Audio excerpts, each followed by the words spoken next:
Buenas tardes, mi nombre es Naxuya Mesa, aspirante a la especialidad en Derechos Humanos. En esta oportunidad, como miembro del Centro Local Barinas, vamos a hacer un análisis de 3 actores llamados a participar en la educación. En este caso, he escogido la familia, la escuela y las organizaciones religiosas. Por supuesto, en los ámbitos formales y no formales.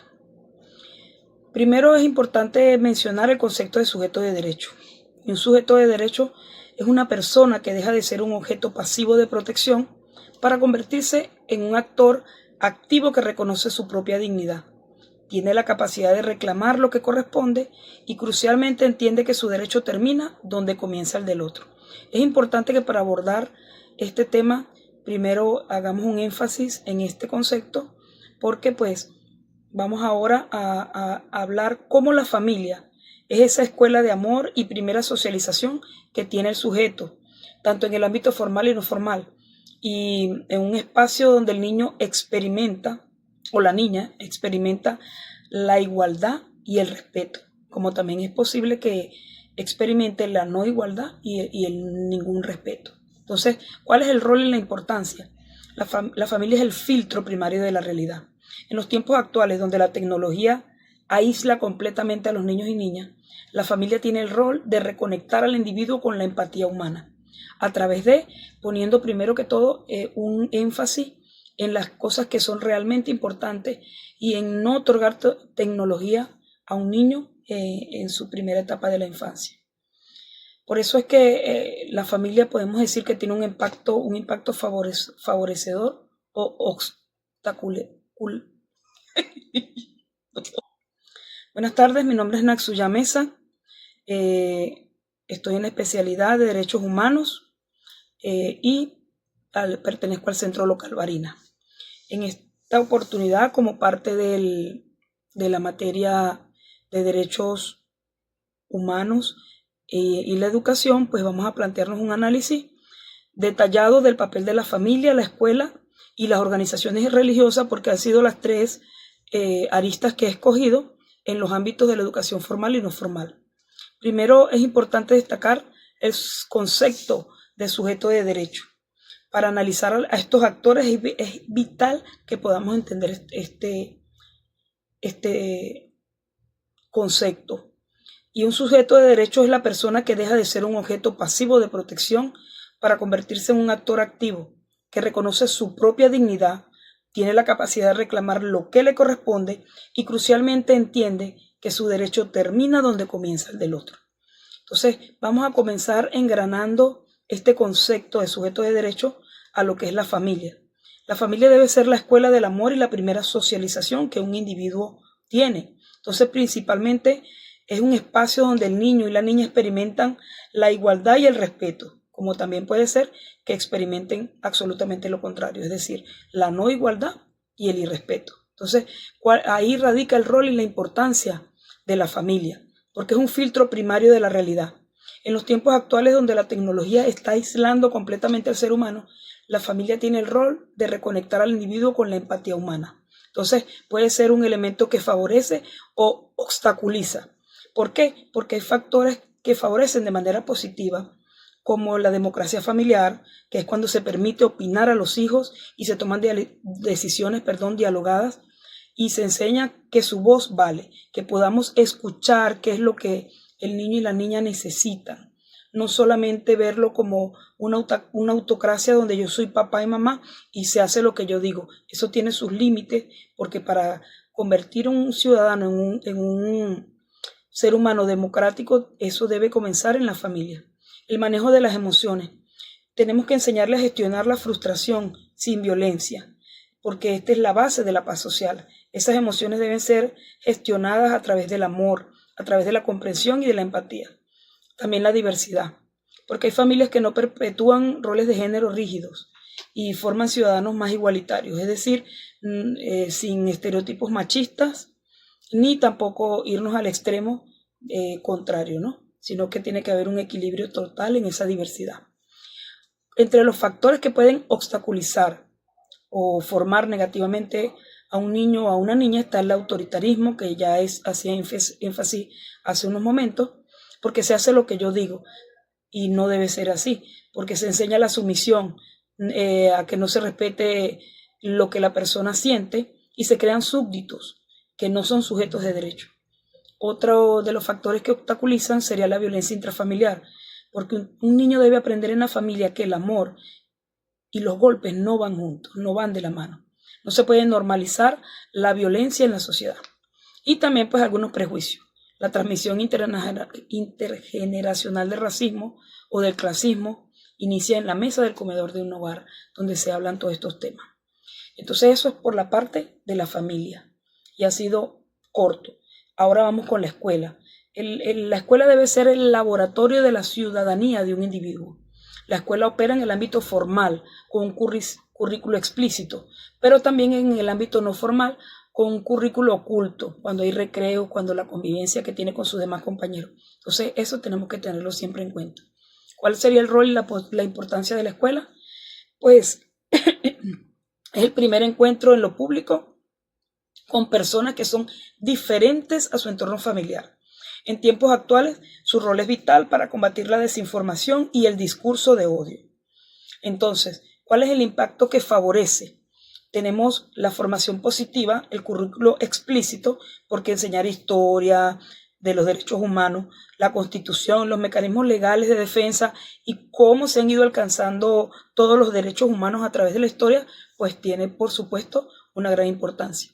También la convivencia escolar, porque ahí se median conflictos escolares, sustituyendo la sanción punitiva, enseñando justicia restaurativa en las instituciones. Y la inclusión, porque las escuelas que adaptan sus espacios para personas con discapacidad, con neurodivergencia, enseñan en la práctica el derecho a la equidad y que todos cabemos en un mundo donde todos somos diferentes. Y hay factores también que, por supuesto, dentro del ámbito escolar obstaculizan de forma negativa, que es el currículo oculto, ¿no? Cuando un docente enseña sobre igualdad, pero trata diferente a sus alumnos, según su estatus económico, según su género, etc. Cuando hay acoso escolar o bullying. Si la institución es diferente al acoso, enseña que el más fuerte domina al más débil, destruyendo la noción de derechos humanos. Y, por supuesto, también con la enseñanza bancaria. Un sistema donde el alumno solo repite y no cuestiona, anula el pensamiento crítico necesario para defender los derechos humanos. Vamos ahora a cerrar con la última organización o institución que he escogido, que es las organizaciones religiosas. Estas son la brújula moral y comunitaria de un ente humano, porque actúan predominantemente en el ámbito no formal, porque tienen un peso histórico y cultural inmenso en la conformación de la ética individual y la ética colectiva. ¿Cuál es el rol o la importancia de las organizaciones religiosas? Para muchas personas la fe es la fuente de sus valores. Las organizaciones religiosas tienen el poder de movilizar grandes masas y ofrecer refugio espiritual y físico. En la educación para la paz, su rol es enfatizar la dignidad sagrada de toda vida humana. Entonces, ¿cuál sería el impacto que causan esas organizaciones religiosas en el ser humano?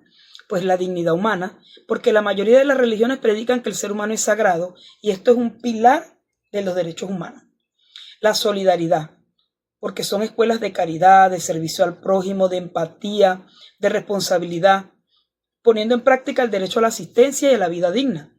También tenemos la cultura de paz. ¿Por qué? Porque el fomento del perdón, de la reconciliación, de la mediación, de las comunidades post-conflicto y a menudo liderados pues, por líderes religiosos que imponen esa cultura de paz o que regalan a esa feligresía la oportunidad de tener una cultura de paz. También hay, por supuesto, factores que obstaculizan o que forman una idea negativa, que es el dogmatismo excluyente, porque cuando la interpretación religiosa se usa para negar los derechos a ciertos grupos, como la comunidad LGTBQ+, cuando se pone a la mujer como el ente que debe ser sumiso, que debe de someterse a la voluntad del hombre, pues también esto es un dogma excluyente. Y cuando también se utiliza la religión para, por ejemplo, hay testigos de Jehová que no permiten que que se reciba una transfusión de sangre en un momento de una emergencia. Entonces esto es un dogmatismo excluyente totalmente. Justificación del sufrimiento. porque son mensajes que invitan a soportar con resignación a la injusticia terrenal. Eso puede desmovilizar la lucha por la restitución de los derechos, porque entonces tenemos que aguantar y aguantar, porque el cristiano es aquel que acepta. Entonces, esa justificación del sufrimiento exacerbado hace, por supuesto, un daño al ser humano.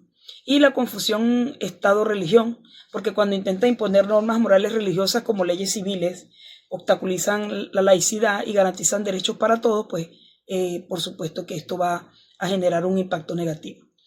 En conclusión, pienso que la coherencia es clave, fundamental. No sirve nada que la escuela enseñe la Declaración Universal de los Derechos Humanos si en la familia se vive bajo una dictadura patriarcal.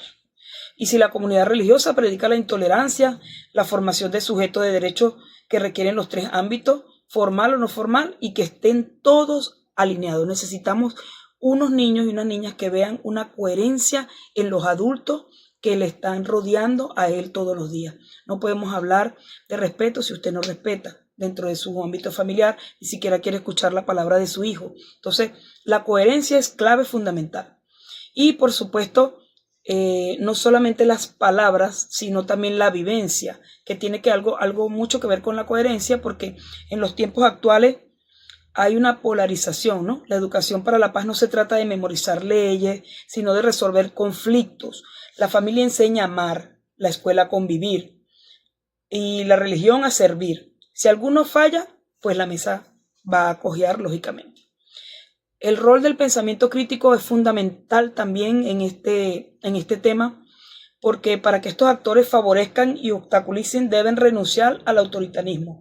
Educar en derechos humanos es inevitable, educar para la libertad y la autonomía, lo cual puede ser incómodo para instituciones tradicionales y rígidas, como a veces suele ser la escuela y las organizaciones religiosas. Entonces, la paz y la no violencia solo son sostenibles cuando el individuo se reconoce como sujeto de derechos y deberes en su casa, en su aula y en su templo. Entonces es importantísimo que tengamos esto presente y que por supuesto podamos, como les dije, hacer de la familia un lugar de afecto y ejemplo, de la escuela un lugar de conocimiento y de convivencia, y de la religión un lugar donde la ética y la comunidad estén por encima de todas las cosas. Entonces, ¿qué implican este rol? Por supuesto, mayores obstáculos, porque va a haber una normalización de la violencia privada, va a haber indiferencia, va a haber una exclusión de todos los dogmas que le hagan daño al ser humano, y se va a construir la autoestima, la empatía base, la formación del ciudadano crítico y participativo, y por supuesto en las organizaciones religiosas redes de apoyo y santificación de la dignidad humana. Esta ha sido mi disertación. Espero que puedan tener algún comentario, y muchísimas gracias.